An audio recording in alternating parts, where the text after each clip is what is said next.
Good evening. I'm Christine Hurley. I'm the director of the speaker series here at the Institute of Politics. We're pleased to welcome Jeff Weaver, former campaign manager for Senator Bernie Sanders, to discuss his new book, How Bernie Won, Inside the Progressive Revolution That's Taking Back Our Country and Where We Go From Here. Copies are for sale in the back of the room, and following this program, he'll be signing copies. I want to give a special thank you to our moderator, Paul Tews, who is resident Pritzker Fellow at the IOP this fall. If you're a student, you should check out our website where you can sign up for his office hours and learn about his weekly seminars. Some upcoming events. Next Wednesday, we'll be hosting a screening of Active Measures, a new documentary about Vladimir Putin's covert political warfare to disrupt world events. After the screening, there will be a discussion with the filmmakers, as well as former CIA officials Evan McMullen and Stephen Hill. Even if you can't attend the screening, you're more than welcome to come and attend the discussion, and there will be free food. You can find out more about all of our upcoming events on our website at politics.uchicago.edu. And in case you haven't heard, there are some elections coming up in 26 days. And at the IOP, we believe that voting is a fundamental responsibility.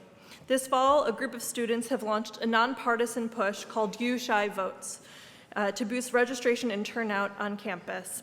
So if you want to make sure you're registered, find out early voting dates across the country, or find a nearby polling place, check out their website at uchivotes.com. You can also learn about early voting location on campus, which will be at Reynolds Club from October 31st through November 2nd. Again, for more information, that's uchivotes.com. As usual, we'll be opening up the floor to take questions from the audience. So while you're listening to the conversation and you hear something and you want to ask a question, write it down, type it on your phone, bring it with you to the microphone, which will be placed in the center aisle. And as usual, we give the priority for the first 3 questions to come from students, and a question ends in a question mark. And now is a good time to turn off your phones or make sure they're on silent. And here to formally introduce our speaker is Sam Roth. Sam is a 4th year from Chicago studying public policy. He has worked as a field organizer for several local campaigns, and he is now the political director for UChicago Democrats. Please join me in welcoming Sam to the podium.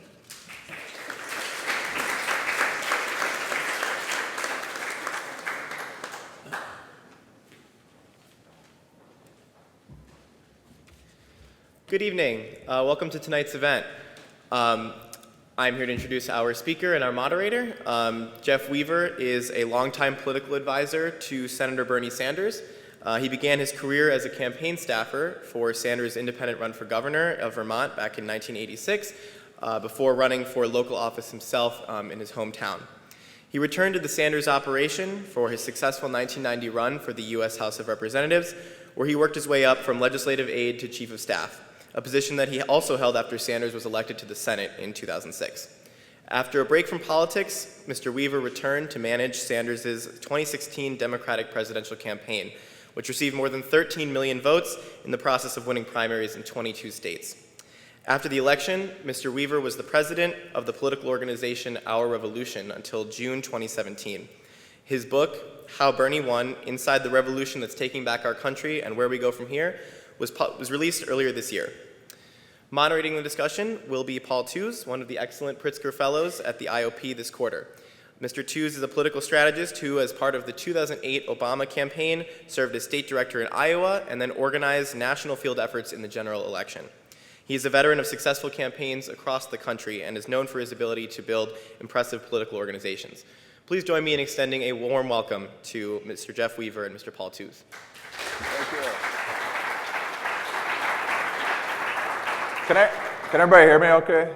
All right, good. Well, thank you. Thank you for coming out. I thought we would have a little rain earlier, but it passed us by, and lucky to have Jeff here. Jeff arrived in Chicago today on a national tour on his book, and also to talk about some of his ideas through experience and practice in politics. And one of the first things I like to do, is knowing that this is an audience mostly of young people and young at heart people. There you go. Is to talk a little bit about. I get a lot of questions here. How did you get your start in politics? What informed your politics at a very young age? How did you get involved with Bernie? I know in your book you talk a little bit about that. Your first experience with Bernie. But how did you get your start? You were in Vermont, but how did you get your start in politics, and what informed you? What informed your politics at a young age?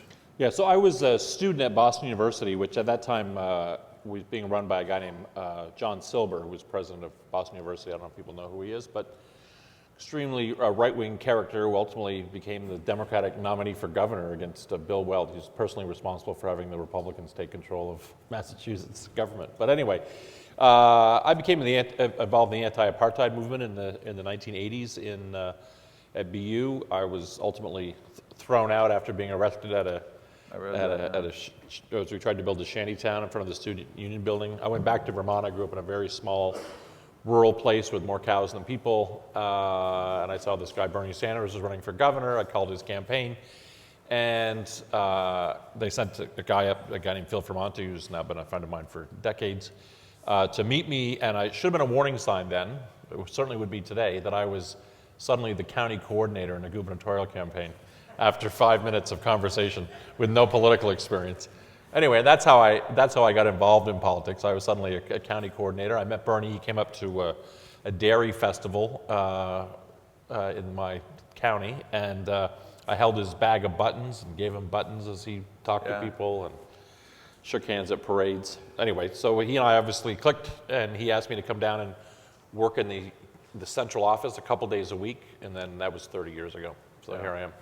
One of the things, couple days. in just in that story that, and one of the things I like to, talk to young people about and young at heart people, it wasn't hard getting a political job, like a campaign job. No, not at all. Look, it is perhaps one of the few places in the world that's now still truly, as I was saying earlier, truly entrepreneurial. If you go into a campaign office and you're a go-getter and you're willing to take on responsibility, you will move, and you're competent, you will move up the ranks pretty quickly because everybody's working so hard, as you know, organizing. If you have somebody in your office who's doing a great job, you're like, oh, I'm giving that person more responsibility, right? Yeah. So so Bernie comes to the fair. What's your first impression? Because you hadn't met him before. I had not met him before. He was younger than he is now, obviously, but boy, very similar to what he is today. He is not. He's been very consistent in many ways, right? Hair was sort of the same look. He used to wear a tweed jacket a lot. That was sort of his look, which he doesn't really wear anymore. He has the senatorial suits, but he had the tweed jacket. That was always his sort of his look. Yeah. And so, but words that would describe him then, that you, like the first impression, were you nervous? I was nervous, right? Yeah. He's the mayor of a big, like where I grew up, Burlington. I know people live in Chicago. Like Burlington is 40,000 people. That's like a little town. But where I grew up, Burlington was the big city, right? We would drive half an hour to go down to Burlington to shop and other things. And he was the mayor of Burlington. And in those days, Burlington was considered a little bit non-Vermont. You know what I mean? It was a little bit different. And so he wasn't well known outside the city. I mean, he'd only been mayor since '81, so this was '86 or '85, '86. So he'd only been mayor for 5 years. So he wasn't well known outside the city. A lot of places we would go, people didn't know who he was at all. Like they didn't. I mean, now he can't walk anywhere without people. Yeah. Oh, can I take a selfie? Can I take a selfie? But in those days, you get a lot of places in Vermont, and they wouldn't know who he was. Yeah. And so fast forward, you're involved with Bernie's race for the U.S. Senate in 06. Yeah, I ran the 06 race, yep. In 06 race. And then he, kind of beginning of, if I recall, beginning of what would have been 15, maybe late 14, early 15, he decides to run for the U.S. president. And in your book, you talk a little bit about that time you sat down with him. You were probably his natural choice to manage the race. You had known him, you had his trust. And I had met with him once before. I haven't told you this, and you kind of got this feeling here was a guy that had done things his own way for a long time in Vermont and had a circle of people, a very small circle that he trusted implicitly because it had not been run on a national stage in Vermont. It's a small state, but. Describe that meeting and describe, kind of your feelings about, that meeting and what you had to do and what you had to accomplish and how you were going to go about it if you decided to do this. Yeah, well, there were actually two meetings. There was an earlier meeting in the spring. He called me for for dinner, and so Bernie is not like a chit chat kind of guy. Like, he's very focused on his work. He works, 12, 13, 14 hours a day. Basically, he works. That's what he does. So he doesn't have a lot of socializing. So, when you're not working for him, like I would go to the holiday party, the Bernie holiday party, but other than that, you really wouldn't sort of hear from him. So he called me in the early spring. He said, "Hey, do you want to have dinner?" I said, "Okay." And that was rare. A very rare. I was like, "What's going on?" So we had dinner, and he asked me how my life was, how my kids were. I was helping coach my kids' little league team. I had my comic book business, and it just was like if you and I went to dinner, we'd chit chat, and then it sort of ended. We told some old, shared some old war stories from the road, right? We always like to do that, and then it was over, and I got home, and it was like, "What was that meeting about?" And I was like, "I have no idea." And then it became. Oh, so he didn't even bring it up? He didn't bring it up. And, my belief is that he thought my life was, like, he wasn't going to ask me to go on this, this venture because my life was too good, and he wasn't going to ask me to, break it up. So then it became clear there were stories about him going to Iowa and other things, or, did a little pre-tour around the country where he was well received. So it became clear that he was thinking about running for president. So he called me back shortly before he announced, a couple days before he announced. And I got there and I said, "Bernie, are we going to talk about today what we were supposed to talk about a couple of months ago?" And so then he said he was running for president. We talked about what that would mean. I wasn't confident he would win, because you can never be confident in someone, but I thought he could win. And that was, from my years of experience with him and knowing the type of voters that he would appeal to, who are not what you would think of as traditional Democratic voters. Yeah. And so you're hired. I am hired, yes. And well, one of the things is, working on a campaign, so it's a vast enterprise, right? I mean, by the time we get to the Iowa caucus, we have 1,200 staff and paid canvassers combined. That's a lot of people.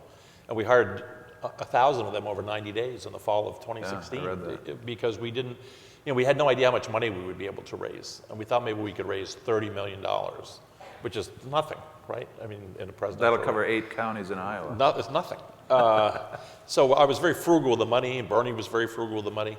And then it became clear we had the capacity to raise a lot of money. And so we hired a bunch of people in the fall. But at the beginning, he was meeting with consultants, television consultants or digital consultants to raise money online and all these other, and to him it all seemed like wildly expensive, which of course it is wildly expensive. And I think in some ways he wanted somebody, because he was obviously going to have to go out and be the candidate, which is all-consuming time-wise. He wanted somebody who could deal with all these moving pieces, who he knew was sort of his person. Yeah. One of the things I always think, people think the end part of the campaign is the hardest part, but you described like the beginning is hard because you're feeling your footing, you have to put all this on your shoulders, and you have to basically create an organization overnight. Right, because once you're in what I call in the chute, I mean, once the people actually start voting in Iowa, like it's every week there's another election, and you're moving state to state to state to state, and it's very difficult to organizationally, tack at that point. You got to have it set up at the beginning, and I wish we'd had more time. He started relatively late, and then again, by the end of he announces at the end of April. By the end of July, we have 28 people on staff. That includes people on the ground in Iowa and New Hampshire. That's the entirety of the paid staff. Look at you, you're smiling. Yeah, I know. You're smiling. How did you do it? You're like, it's crazy. So 28? 28. At the end of July. Just to give perspective, I bet you Obama alone in Iowa had 200 at the end of July. Of the year before. That just makes what you did more remarkable. Wow. So in the meeting, you talk about, the biggest fundamental question, and I want to not go back to the meeting, but you asked, are you in this to win it? And obviously the answer is yes. Because look, I was happy with my life. Yeah. And I was, obviously very loyal to Bernie. And if he was going to run to be president, I did what I did, which is I dropped everything to help him do that. If it was just an educational, what we call an educational campaign, he wants to go out there, raise a few issues, change the debate a little bit, then he can do that. He doesn't need me to do that, right? And he doesn't need to spend as much money as he was going to have to spend and go through what he went through to do that, right? But I asked you this back there a little bit, but obviously, you sit down with the candidate, everybody wants to win. Hey, are you in it to win it? Yes, of course. You're moving, and in the book you talk about kind of the ebb and flow and kind of the fall, post-October was the kind of when you really began to get your footing and, campaign donations were coming in. You went from 28 staff to thousands. Was there a moment that comes to your recollection where you thought, maybe you were witnessing something, or maybe you read something, or maybe you had an interaction where you thought, man, we could really do this? Yeah, for me, that was really the night of the Iowa caucus, right? Because we had not, everybody was telling us, your big rallies are meaningless, these poll numbers are meaningless, all this, you can't win. There's no way you can win. None of that's going to translate into votes or caucus goers in Iowa. I mean, that's what we were, and so that was the validation, right? That people actually, all the people at the rallies, all the polling numbers, all the other stuff was indicative of the fact that people would come out and actually, and in Iowa, you don't go into a booth, as you know, you don't go into a booth and check a little box and put it into the ballot box. You have to go and stand there with your neighbors. Like if this was a caucus room in Iowa, they'd say, everybody who wants to vote for Hillary Clinton, stand over there. Everybody who's with Bernie, stand over there. Martin O'Malley. How many people here are familiar with the caucus system? Yeah, it's all public. It's very public. I think it's democracy at its finest. I think people you and I have campaigned against wouldn't say that. That's true. Although I grew up, in Vermont, in many places, we still have the first Tuesday in March is local elections, and in many small towns, they still have what's called March Meeting Day. Everybody in the town comes in, they elect a moderator for the day, and then they debate things like, is the town going to buy a fire truck this year, or is this? These are some of the most vicious and brutal public meetings you'll ever go to, right? They pass a leash law, or they're going, oh my God, it's terrible. People are going to kill each other in these meetings, but it is like that, and so there was some concern, and certainly media people were like, oh, people aren't going to, even if they like Bernie, they're not going to go. It takes hours and hours. It's a very elaborate system. It's subject, hopefully not as much now because we've gotten some changes to Democratic rules, but it's subject to sort of gamesmanship, as you know, with realignment. So they put everybody in their little groups. If somebody doesn't have 15% of the people in the room, that person's people can go to then are told you either have to leave or go into a different group. But there's a very elaborate math where sometimes it actually is beneficial to you to send some of your supporters into somebody else's group to take a delegate away from somebody else. I mean, we had a little app on phones in the caucuses. Yeah. And the Clinton people did too. And whatever the initial result is, it told you what you should do to get the optimal result on the next round. And sometimes that meant sending some of your people to go to the third place person so that they would win a delegate that would come out of the second place person's hide, right, or the first person's hide. Hopefully that's no longer going to happen. But you get the rules as you get them, and so you within the rules you have to kind of maximize your position. Right? So Iowa, you think is the moment where that night where you're probably getting on a plane and say, man, we could really do this. Obviously, you go on to New Hampshire. Yeah, it was the first time we had a private. Before that we'd always you flown described commercial. that in the plane. So we had a plane. We had a real plane. Wait, you flew commercial. I remember this is a tale of two campaigns in a way. And again, Obama flew commercial twice, and when he started, maybe three or four times into Iowa. Was Bernie ever late because of an airplane? Probably? Oh my God, all the time. Missed connections and there's tons of video online and stuff of Bernie sitting in middle seats and coach, schlepping his luggage through the airport with two people. That's all over the place. And he never flew. The thing I would notice too. This is about great politicians. Like Bernie is, even if you have piles of miles and great status, you never go to first class, do you? Rarely, never. rarely, Yes, rarely. Because you rarely. don't want that picture. So we did that. So New Hampshire was when we got the plane and changed everything. We got all the people on the plane, and then you have we had one plane. Hillary had two planes. She put the media on a separate plane, but we had one plane, and so it was with Bernie, the sort of family and top staff, and then it was then it was Secret Service, and then it was junior staff, because we got Secret Service after Iowa. Then it was junior staff, and then the media in the back. So it was like really what you think of as a presidential plane, where you like go in the back, and like the media is all there with the recorders and the. Yeah. So it looked, like, holy smokes, this is a real campaign. Now, obviously, you said that was like, okay, the moment. Man, And I will say for the record, my counterpart on the Clinton campaign describes that as the worst day of their campaign, was the Iowa caucus. Yeah, I know, I read that too, yeah. And what was, but on the flip side of that, was there a moment when you thought, oh man, this is going to be hard. We're up against an established candidate. In the book you talk a lot about the establishment, both the media, some specific media examples. Yeah, But was there a moment where you thought, man, this is just, we're an insurgent candidate, we're up against the machine, and I don't know if we can do this? Well, we always had this problem, this specter of the superdelegates, right? It was always a problem. Hillary had 300 or 400 superdelegates before the first vote was cast in Iowa. So, the superdelegates, she had, because it was a two-person race and Bernie was clearly the outsider, was likely to get the overwhelming majority of the superdelegates. Well, they represented 15% of the total number of delegates at the convention.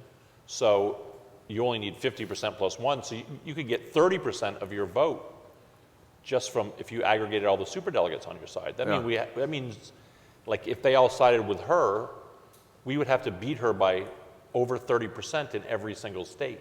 So mathematically, that seemed like, when you really sat down and thought about that, it seemed difficult. Although I think we believed on some level that if we could win a majority of pledged delegates, that the superdelegates would have to, that you couldn't nominate somebody that way. So the math was always kind of in your brain, thinking, like. Oh yeah, the math. The math has to be in your brain. Yeah. And after Super Tuesday, we won a bunch of states, but she did overwhelmingly well in the South, and so she accumulated a delegate lead. And we really had to think about where was it going to be that we were going to start chipping away, and we did start chipping away because we won a lot of mountain states with 65 or 70% of the vote. Yeah. And Washington State, we got, which is people don't think of it as a big state, but in terms of Democratic delegates, it's a huge state. We got 65+% there, was a huge number of delegates. So, but the math is, at the end of the day, you got to get to the convention, you got to have a majority of delegates, and you guys faced that in '88, right, with Michigan and Florida, and like they're going to half delegates, so they got to get the whole thing. Yeah. So you describe in your book that this was the way that you viewed Bernie at the time, or the agenda of Sanders, and as FDR's fifth term. And I don't think there's a lot of people in here who were around then, but can you describe that? And a lot of people here, I'm sure, have studied that, but can you describe that and what, kind of what that means? And I want to get into a little bit about the future here, and then we'll open it up. Yeah. Well, I'm going to take this opportunity to read this small section of the book. So, in FDR's final term, 1944, he gives a State of the Union address in 1944. So the war is coming to an end. His health is obviously not good. He dies not long afterwards. He doesn't give it to the Congress. He gives it over the radio. And he lays out the sort of unfinished business of the New Deal. And I wanted it in here because, to me, it's the foundational document of the unfinished business of the modern Democratic Party, which I feel like in the 1990s we abandoned, and that's one of the reasons why our party has been in so much trouble. And my publisher said, you can't put that in there, it's too dense, people won't read that, it's not good. And I said, no, if they read anything, they got to read that. So I do want to read it because I think it's not only talks about the unfinished business of the Democratic Party, I think puts Bernie in his campaign in a historical perspective in terms of his relationship with the party and with the grassroots of the party, and why so many of them came to him in 2015 and 2016. But it also has some very prescient warnings which are particularly important at this particular time in our nation's history. So I'm going to read this. It is only like a page and a half, and I'm confident that this audience will bear with us. So again, this is FDR, 1944. It is our duty now to begin to lay the plans and determine the strategy for the winning of a lasting peace and the establishment of an American standard of living higher than ever before known, We cannot be content, no matter how high that general standard of living may be, if some fraction of our people, whether it be 1/3 or 1/5 or 1/10, is ill-fed, ill-clothed, ill-housed, and insecure. This republic had its beginning and grew to its present strength under the protection of certain inalienable political rights, among them the right of free speech, free press, free worship, trial by jury, freedom from unreasonable searches and seizures. These were our rights to life and liberty. As our nation has grown in size and stature, however, as our industrial economy expanded, these political rights proved inadequate to assure us equality in the pursuit of happiness. We have come to a clear realization of the fact that true individual freedom cannot exist without economic security and independence. Necessitous men are not free men. People who are hungry and out of a job are the stuff of which dictatorships are made. In our day, these economic truths have become accepted as self-evident. We have accepted, so to speak, a second Bill of Rights under which a new basis of security and prosperity can be established for all, regardless of station, race, or creed. Among these, and this list may sound very familiar to you if you were a follower of Bernie's campaign in 2016, among these are the right to a useful and remunerative job in the industries or shops or farms or mines of the nation, the right to earn enough to provide adequate food and clothing and recreation, the right of every farmer to raise and sell his products at a return that will give him and his family a decent living, the right of every businessman, large and small, to trade in an atmosphere of freedom from unfair competition and domination by monopolies at home or abroad, the right of every family to a decent home, the right to adequate medical care and the opportunity to achieve and enjoy good health, the right to adequate protection from economic fears of old age, sickness, accident, and unemployment, the right to a good education. All of these rights spell security, and after this war is won, we must be prepared to move forward in the implementation of these rights to new goals of human happiness and well-being. America's own rightful place in the world depends in large part upon how fully these and similar rights have been carried into practice for our citizens. For unless there is security here at home, there cannot be lasting peace in the world. And this is the very prescient warning that he gives in 1944, which is so appropriate today to those who are watching. One of the great American industrialists of our day, a man who has rendered yeoman service to his country in this crisis, recently emphasized the grave dangers of rightist reaction in this nation. All clear-thinking businessmen share his concerns. Indeed, if such reaction should develop, if history were to repeat itself and we were to return to the so-called normalcy of the 1920s, then it is certain that even though we shall have conquered our enemies on the battlefields abroad, we shall have yielded to the spirit of fascism here at home. And you think that then that was the encapsulation of Bernie's message? It was, an economic. and it was a second, articulating a second Bill of Rights, and this was the message that led the Democratic Party to decades of electoral success in America. Those were the days. And when it abandoned those principles, the coalition which which it was founded and which it was successful was shattered in the 90s, split into a million pieces by Bill Clinton and his agenda. And we have been fighting ever since to rebuild it. And so what happens in 2015 and 2016 is the grassroots of the party, which is connected to this instinctually in the Democratic Party. And people who left the party. And people who left the party, are drawn to this call by Sanders, to this agenda, which represents the second Bill of Rights. But the other problem is it's not just that we haven't achieved this, but that we have left ourselves open. There are a lot of problems in this country, and people understand that things don't happen in public policy, are not acts of God. They are done by people. And when their lives are not good, they want someone to explain to them why that is so.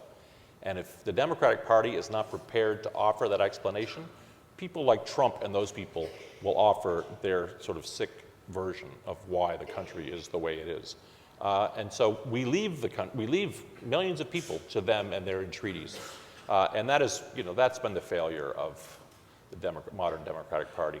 And in the title of the book, How Bernie Won, and I, as a practitioner of Democratic politics, you see some of the issues that, Bernie raised, you guys raised in that campaign that are now kind of the clarion call, including getting rid of superdelegates. Good work. It's my opinion.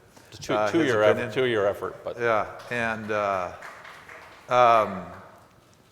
but I want to ask, like the state of democracy is, I was asked this question the other day, and people said, well, what do you think about the state of democracy today? And you see it on TV, and you see kind of two sides gearing up for war. yeah. And are you hopeful or pessimistic about the state of democracy today? Look, there's some real problems, and one of the problems is, the truth of the matter is, and there's been a lot of actually news reporting on this recently, of the power of the millennial generation. If they were mobilized and voted in numbers that are similar to older voters, like the Republican Party in much of the country would be extinct in 2 election cycles, right? So how do you let young people know and really believe that they have there's like this great frustration, particularly among young voters in the current environment, right? But they don't realize how much power they have. They have the power to end it all, right? And to me, that's one of our great failings is that, when you're a political party, and I consider myself a Democrat, and when you're a political party, you have got to inspire people. Like being right is not enough. You also have to inspire, and this is what Barack Obama did, right? Clearly inspired an entire new generation of people. Bernie inspired a whole generation of people. Like that's what we've got to do more of. But there are, as you know, there are a lot of forces in the party that aren't all that keen on that. You know what I mean? They have their own interests. As long as they're in first class, the Titanic going down isn't all that important. Like this is what we've got to deal with internally, so that we can. Because look, Trump is bad, but there's worse than Trump. Yeah. If he gets reelected, like what comes after him may be unrecognizable to us now. Yeah, it's interesting, with, I had done a lot of campaigns before Obama, and I didn't see the same level of activism. It was kind of the beginning of the small donor class.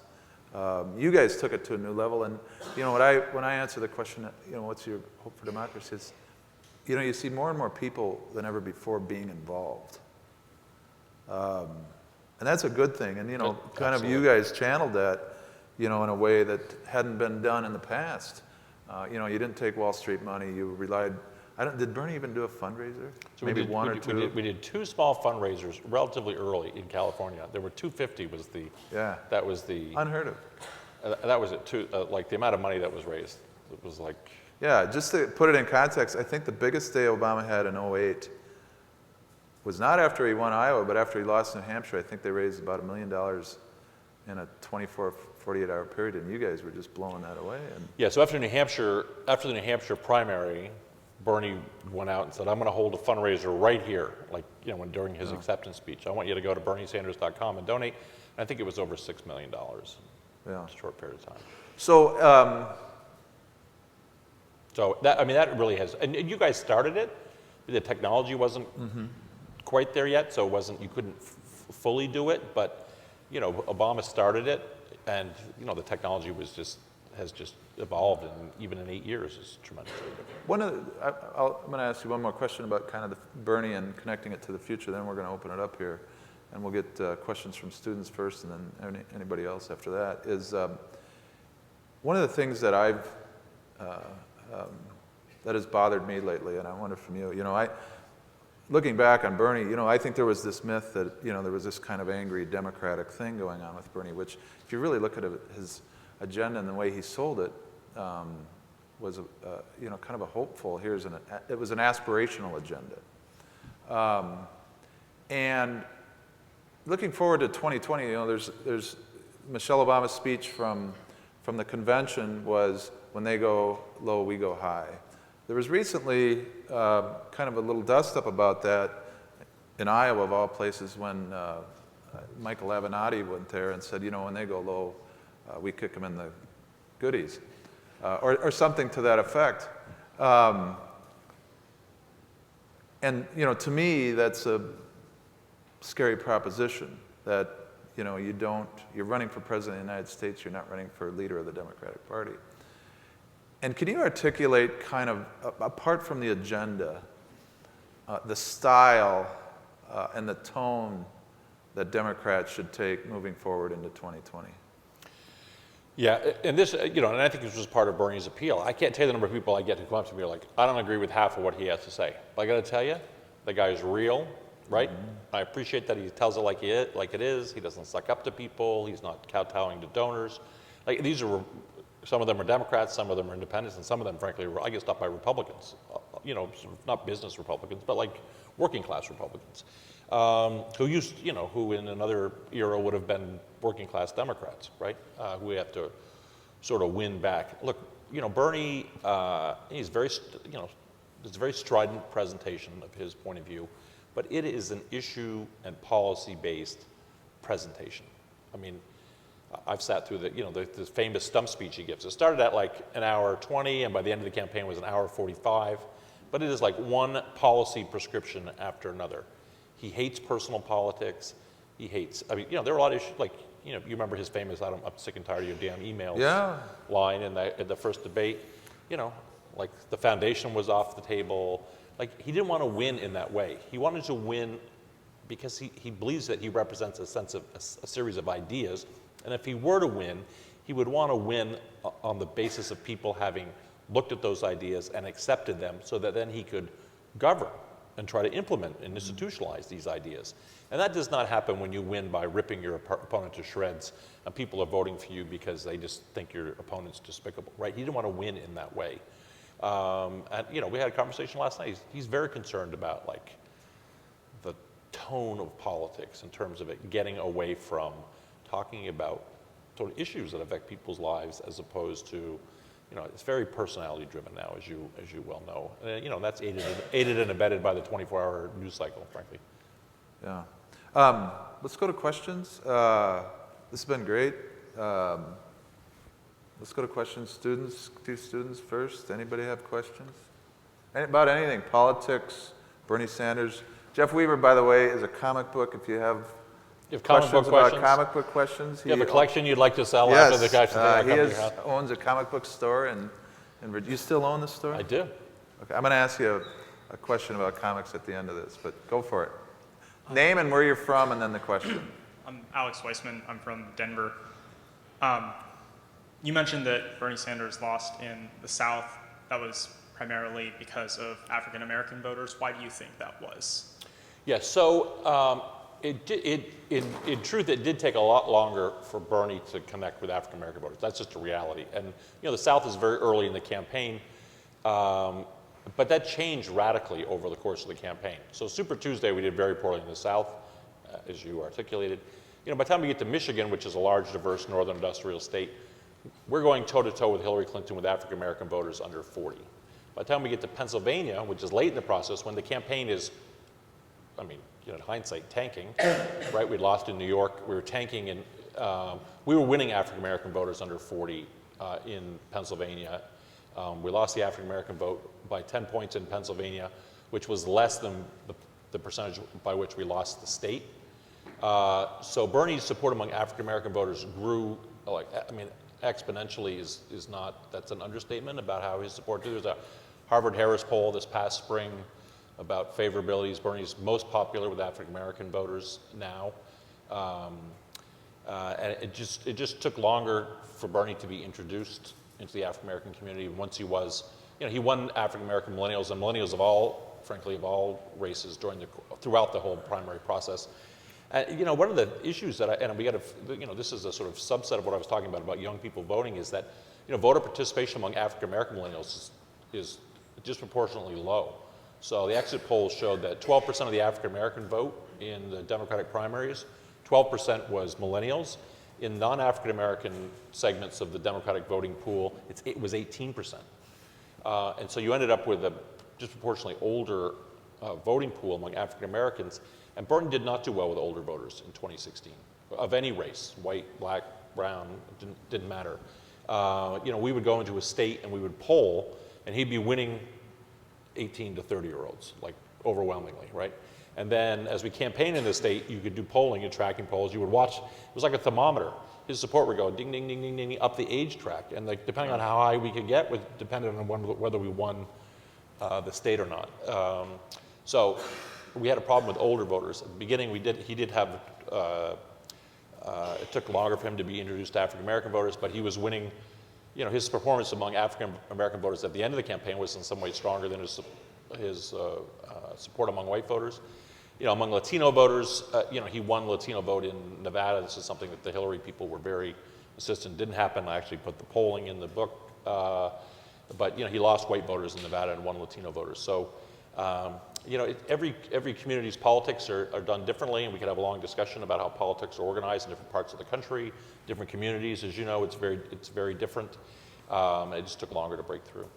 Thank you. Yep. Hi, my name is Xander. Oh, it's a little loud, sorry. I'm a first year at the college. I just wanted to ask you, how do we as progressives win in a system that's that has so many structural disadvantages for us? Whether it be like the Senate that gives disproportionate representation to small states that disproportionately do well with conservatives, or the fact that young people don't turn out, or the Electoral College, which again gives disproportionate benefit to small states. How do we as progressives win in that kind of system?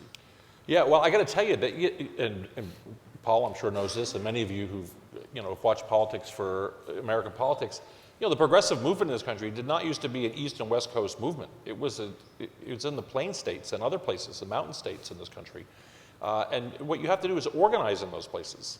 Like, people in Kansas are not your enemy. People in Nebraska are not your enemy. You've got to go there and organize those people and explain to them why, the Republicans who are in control of their state are doing a bad job, right? That's what we have to, that's what politics is. It is going in, talking to other voters, and you're an organizer, Paul.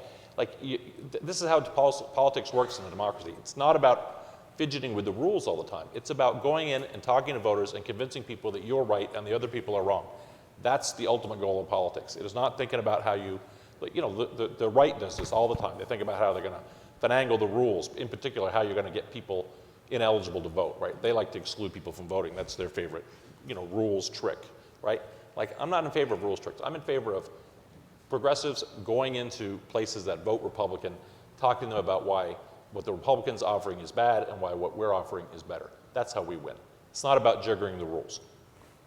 And you in your book, you talk a little bit, you and I talked about this briefly back there, was Republicans have learned a lesson about kind of always organizing. And we as, I think, progressives,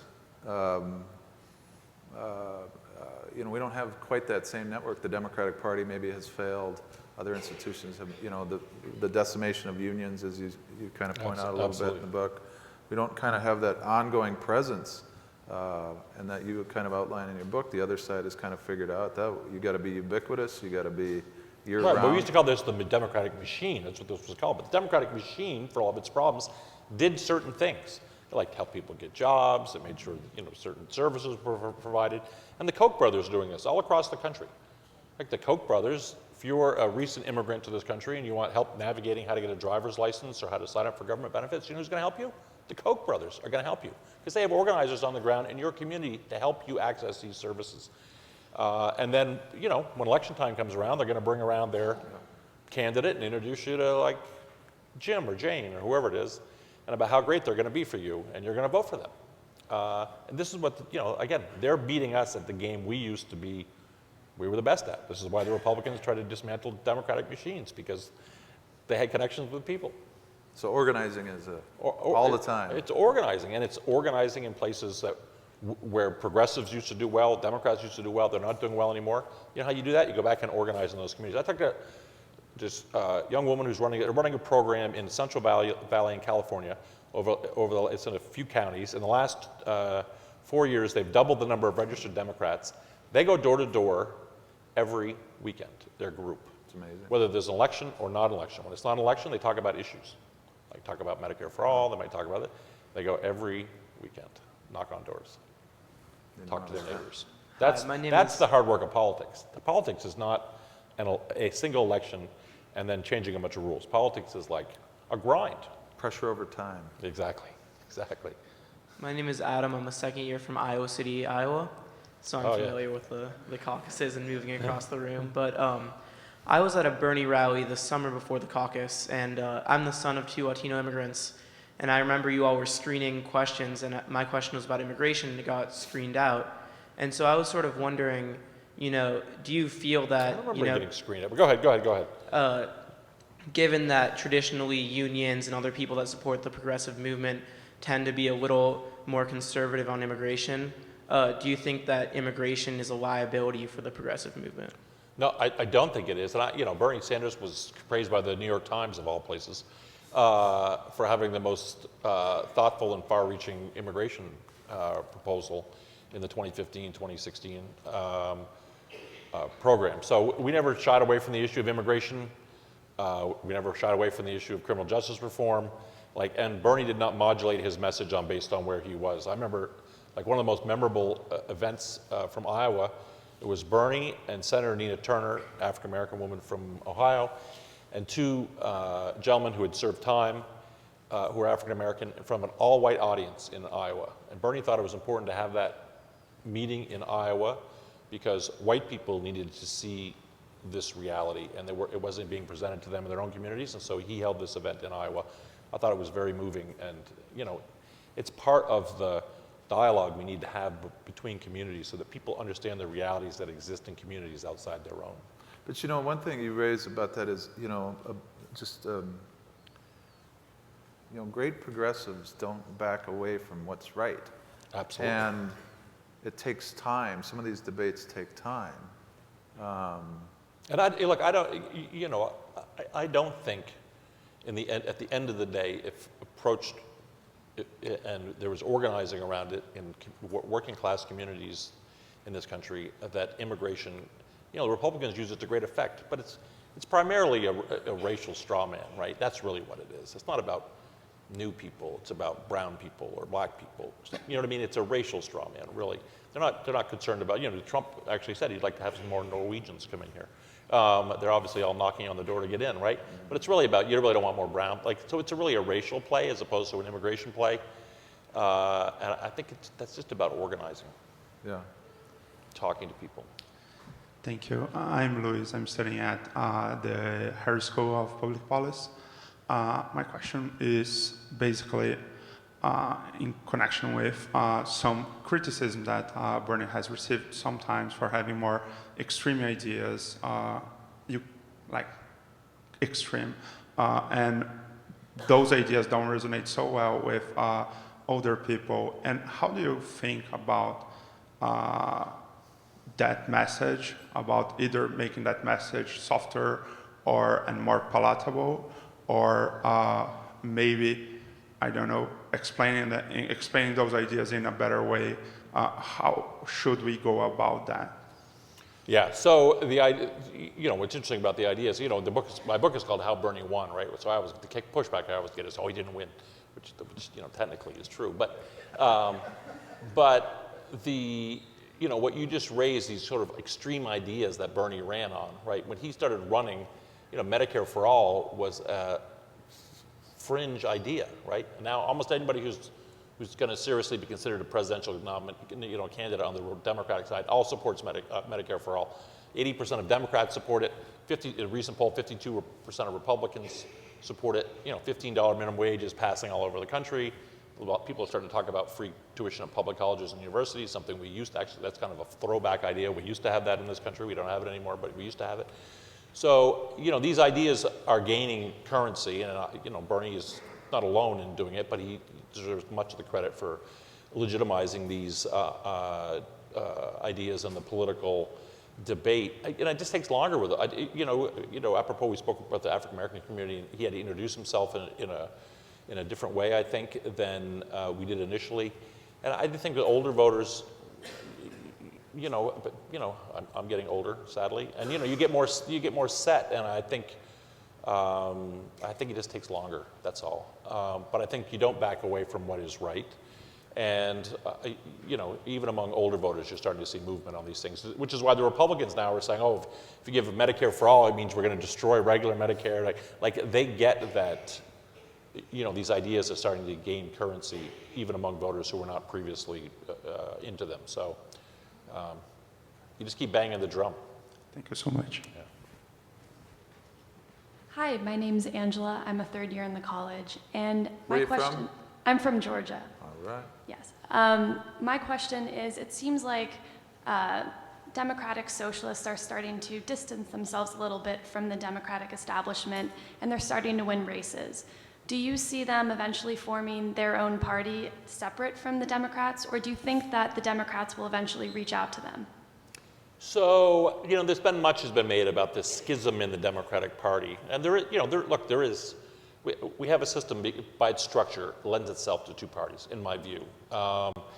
Having worked for a guy who runs as an independent for the last gazillion years, having said that, it lends itself to two parties. So both parties are necessarily going to be coalitions of sorts, right? The question within the Democratic Party is, what's the dominant ideology within the party, right? I mean, when FDR, we talked about FDR, when FDR was president, there was a wing of the party which hated his guts. Like, you think the Bernie versus Hillary or the progressive versus centrist thing now is anything? I mean, back then, it was like brutal intra-party warfare going on. So there'll always be this conflict within the party. But, the neoliberal wing of the party has had control of it, during the 90s, certainly. And they basically destroyed it. And we've got to rebuild it now. And that is going to mean letting the progressive wing be the dominant ideology of the party. And what it has been in the past, it has made that party the dominant party in American politics. So that's my view on it. But it is always going to be necessarily be a sort of coalition of sorts. Well, just a follow-up question I want to ask, because one of the things that I grew up in rural Minnesota, that I bristle about with the Democratic Party, and I read, the websites, the blogs every once in a while, not all of them. And I bristle at the idea of what makes a good Democrat. Because, if you're a Democrat from Vermont, what makes a good Democrat in Vermont might be very different than what makes a good Democrat in farmland in Minnesota, or Iowa for that matter. Can you address that? Like, there seems to be this, and people forget, we're a nation of individuals, we're a party of individuals. Probably no two people in this room agree on everything. Can you address, because you talk a little bit in your book about the Grand Coalition, but it's also a coalition of, you volunteer to be in it. Of course, And absolutely. we shouldn't exclude. It has to be a coalition you want to join. No one compels you to be a member of the Democratic Party or the part of some kind of political coalition. That's why I mentioned religion earlier, right? Like, no one compels you to be part of a religion. It's like something you come to voluntarily because the message that's being articulated is one that appeals to you, right? That you feel inspires you in some way and that you want to be associated with. So, we have gotten into so many silos, and I just think there has to be more communication between communities, recognizing that communities are still going to be different from one another, right? It is, it's a vision of America that's much more the mosaic than the melting pot, right? And I just think the mosaic is more beautiful than the melting pot. And I just think politically it works better. Like, we have to be respectful of the sort of cultural differences in the country. I mean, I was having David Axelrod and I were talking earlier about the issue of gun control, right? And that's viewed very differently in rural America than it is in suburban America or urban America. We have got to make sure that kids in this country are not being killed with guns that come from other places. That's clear, right? On the other hand, are all these people troglodytes who have, hunting rifles in their house? I mean, like, if that's your view, you're part of the committee for a permanent minority party in America, right? Like, you have got to be, I'm a little bit of a social libertarian. Like I'm sort of like a live and let live person, and I think you have to have a little bit of that. Like, you understand other people are going to be different. They're going to listen to different music. They're going to watch different television. They're going to watch different movies. They're going to have different experiences. I just think it makes us a richer country. And to the extent that we become too hyper-focused on having, this is the downside of the internet. Internet's a great thing in many ways. The downside of the internet is you can spend your entire life living in a universe of people who are just like you, however you define yourself. And that's not, I sat on my porch a couple of Halloweens ago. My kids were out trick-or-treating with other neighborhood kids, and I looked around. Everybody on that porch except my family were Republicans. Now, they weren't Trump Republicans, but they were Republicans. Some of them worked on Capitol Hill for Republicans. It's like who I live next to. right? And I live in a very democratic town. We happen to be a small group of Republicans. Like, that's being lost in America, and that's part of the, and what happens is it makes it impossible for you to go to, I talked about like how do you deal with Kansas and all these other places, these small states where there are Republicans. Like, you got to be able to talk to those people, and nobody in this country likes to be talked down to. I don't care who you are. So you got to be able to talk with people and not down to people, and that's very difficult when people increasingly live in a universe of others who are just like them, and so it's, you know, it's And are quick self-reinforcing. to judge. But And are quick to judge people anything. who are not in the bubble, Yeah, right? we're not Absolutely. 100% with them. That's a good point. Hi, my name is Eduardo. I am also a graduate student at the Harris School of Public Policy. Where are you from? Puerto Rico, Oh, wow. which leads me to my question. Despite some outliers in terms of the progressive movement, there really isn't a progressive movement position or agenda on the status of the 4 million people in the U.S. territories. And I wanted to ask, why do you think that is, considering I think it's an issue of economic and political rights that sounds so clear-cut, and that would certainly appeal to progressive values, and also what can be done to rectify that? Well, from my view on Puerto Rico's status, I think people in Puerto Rico should decide what they want for their status. It's not a cop-out. I mean, they have a certain status now. If they're unhappy with it, I think they should be allowed to change it. You know, Bernie has done a lot of work on some of the other issues surrounding Puerto Rico, the debt crisis, obviously, which was crippling down there and destroying social services in Puerto Rico. You know, we're not going to even talk about the Trump's handling of the disaster down there. I mean, it's just appalling.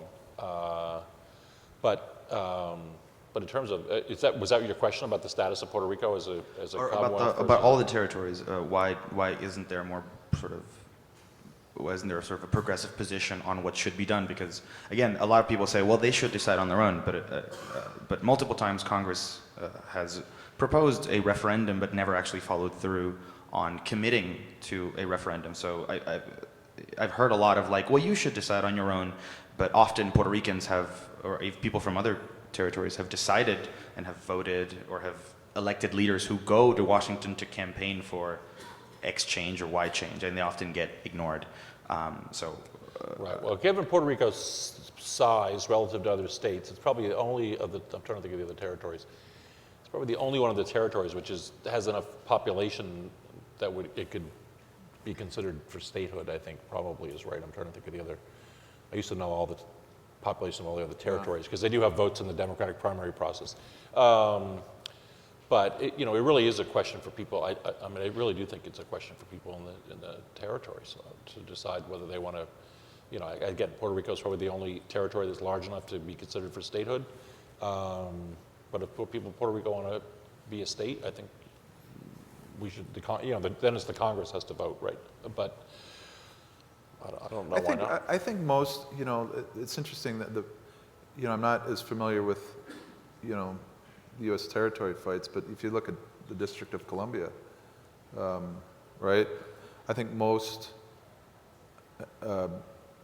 progressives, most Democrats would say give them representation in Congress, give them voting power in Congress. They have representation, but they don't vote. Right. No Senate representation. Yeah. And but to be honest, there is a level of political cowardice on the side of, Bill Clinton famously put that license plate on, I think, at the end of his term, but that's all he did. That's a sad thing. But part of it is, for me, it's young people like you being active and demanding that, in a respectful way, but getting out there and making it an issue. What's your view on the status of Puerto Rico? I'm just. I believe that I, as the only Puerto Rican here, I can't speak for all Puerto Ricans. No, clearly. Right. So I don't want to speak for Puerto Ricans. I just believe that there should be an outreach from Congress, because I think Puerto Ricans, it's been 120 years, and we're going to keep voting and voting different ways. And if there doesn't come a change from the people who have the power, it's going to be another 120 years of this halfway point. So, thank you. Thank you. Just one thing about that I want to state, just for young people too, because just to get your take on this, you know, I remember sitting in presidential campaigns, you know, like with Obama and stuff. And if you heard about something once, you'd say, okay, maybe we should jot that down, but that's it. But if you heard about something, you'd go to a town hall, you'd hear about something 2 or 3 or 4 times, you would start to take notice, and even the candidate. Do you know, is there examples of that I'm putting you on the spot because I can't think of any. I'll tell you an experience. So we went to the DNC summer meeting in summer of 2015 in Minnesota, Minneapolis, and that's a whole other story. But anyway, we walked in. We sort of looked like people viewed us like we were from Mars. Right? This is the DNC, right? Who are these people? Sort of exotic animals that you want to see, but you want to be careful they don't bite you. So anyway, we were driving down to Iowa from Minneapolis, and we drove over the border into Iowa, and there was farms, as you know, and there was on a fence facing the interstate, there was 2 4x8 pieces of plywood nailed together, and it said, "Don't take our land," right? And I said, I grew up in rural America. I said, what is that? And what it was the Bakken pipeline, which is a fracked oil pipeline that was being built diagonally across Iowa. And a lot of farmers were upset because they were essentially being forced by eminent domain to host this pipeline, and it turned out to be an incredibly powerful issue with Iowa rural people. We did a town meeting on it, just on that issue. We ran some advertising. We did mail along the pipeline. We probably should have done more of it because it was a really galvanizing issue for rural people that these oil companies were coming in and forcing them to host this pipeline. But that's an example of where you. But in that case, it wasn't because I heard it multiple times. Because I saw this. Yeah. You know. But that's also a good thing, you know, a good sign about democracy that, you know, that guy who put up those signs maybe didn't know that he could make it a bigger issue. You know, he put up the sign, 2 signs became a big issue. It became a big issue in the Iowa caucuses. Bernie came out against the Bakken pipeline. Hillary would not, and it became a big issue. Yeah. 2 more questions. Hi, my name is Patrick Lavallee Delgado. I'm a master's candidate at Harris. I was at the Maine State Convention in 2016 as a delegate, and as I'm sure you know, went overwhelmingly for Bernie. Yeah, we did pretty well in Maine. Yeah, you guys did well. But my experience there was in that room, I saw something that was in diametric opposition of what you described as a campaign being something that was more built on ideas.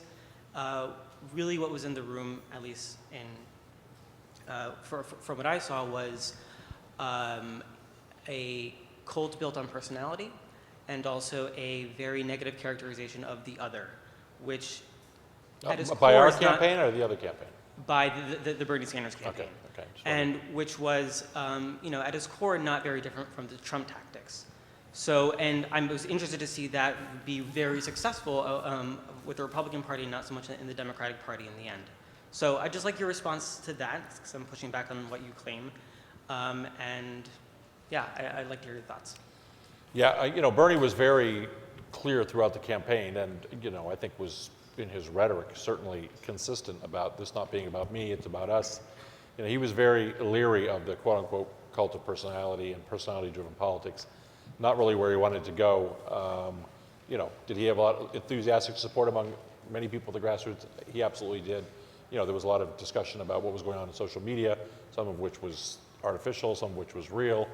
And we always tried to clamp down any kind of inappropriate conduct by people. And certainly at the top of the campaign, and him and anybody on our campaign were always respectful to the secretary and her people. I'm very close to some of those people now who worked at the top of her campaign. I worked very hard to elect her in 2016 after the primary, as did Bernie. Bernie was, whirlwind Bernie. He was in, all over the country. I was on TV a lot for her. So, it was a hard-hitting campaign, obviously.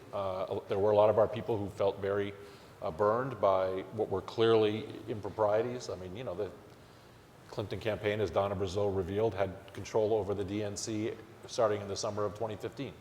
They controlled the hires, they controlled the messaging by express contract, something that was not revealed to anybody. So a lot of our people did feel burned, and but I'm not going to apologize for people who behaved badly, because I don't have any tolerance for it. But one of the things that you write about in your book was the Larry David impersonation, and I would suppose, to his point about the cult of personality, Bernie definitely had a cult of personality. People were feeling the burn. They were, he didn't look or act like a politician before him, and when you saw the Larry David thing in the back of your, you said Bernie described it as hilarious, but was there a part of you that said, "Hey, we've arrived"? yeah, well, I mean, what was funny about, in Vermont, he always ran as Bernie, right? And most candidates, it's a little bit more common now for people to just use their first name, but most people have on their signage and messaging either have their full name or their last name, and it became in the presidential campaign, it became the same way. If you said Bernie, people knew who that was. They didn't need to say Bernie Sanders, right? Yeah. So that was. But how did you react to the Oh, Larry David thing? I thought it was hilarious. It was hilarious. Yeah. I mean, it's a little over the top, but it was hilarious. Hi, gentlemen. Last question. Good evening. Thank you for the intelligent conversation this evening. My name is Louis. I'm a first-year student in the MPP program over at Harris. From Chicago, transplant, but been here for a decade. So we were coming off of the nomination and then confirmation of Judge Kavanaugh, which was really frustrating to see turned into, at least technically, a bipartisan effort with the support of Senator Manchin. And as someone who cares deeply about progressive policies being put into place in the coming election cycle and hopefully in 2020 and on, I really want to see policies that elevate women and believe survivors of sexual assault and all of these policies that really we deeply need in order to elevate voices that are often, left speaking truth to power and left unheard. At the same time, I also would sure like to see majorities in Congress and the Senate. And I'm wondering, how do we navigate staying true to these principal values of progressivism while also being cognizant of some of the realities of drawing lines within the Democratic Party with people from red states that we might not feel past some of these litmus tests to be a true progressive? Well, I'm a big believer in primaries. I like primaries. A lot of party establishment people are like, well, we don't like primaries, it drains resources and blah, blah, blah, blah, blah. But I think primaries are important for a couple of reasons. One of which, it is one of the ways in which rank and file members of the party send signals to the party leadership about where they're at relative to where the party is at. So I like primaries. And, in a primary process, if there are candidates you think are not sufficiently aligned with your views, I encourage you to support other people against them in primaries. And you may win and you may not. We support a lot of progressives, and Bernie did this year in primaries, and some of them won, some of them didn't win. He's now going to go campaign with some of the people who beat the candidates he had supported in the primary. But that's, but that's politics. So if Joe Manchin is not your cup of tea, I don't mean to pick on Joe Manchin, there's other Democrats who don't align with progressive values on other issues, support primary challengers against them. I just think that that's a valuable function in the party for a lot of reasons. One of which is what I said, which is it lets party leaders know where the rank and file is at. I mean, I have to tell you, I'm sure many people in the higher ranks of the Democratic Party, based on Bernie's campaign, suddenly had an eye-opening about where the rank and file of the Democratic Party is, right? And democratically aligned independents, which they would not have believed prior to that having happened, even though Bernie wasn't successful. Yet another way in which Bernie won. Primaries are good, I agree. All right, well, thank you everyone for attending. Thank you. Give Mr. Weaver here a round of applause.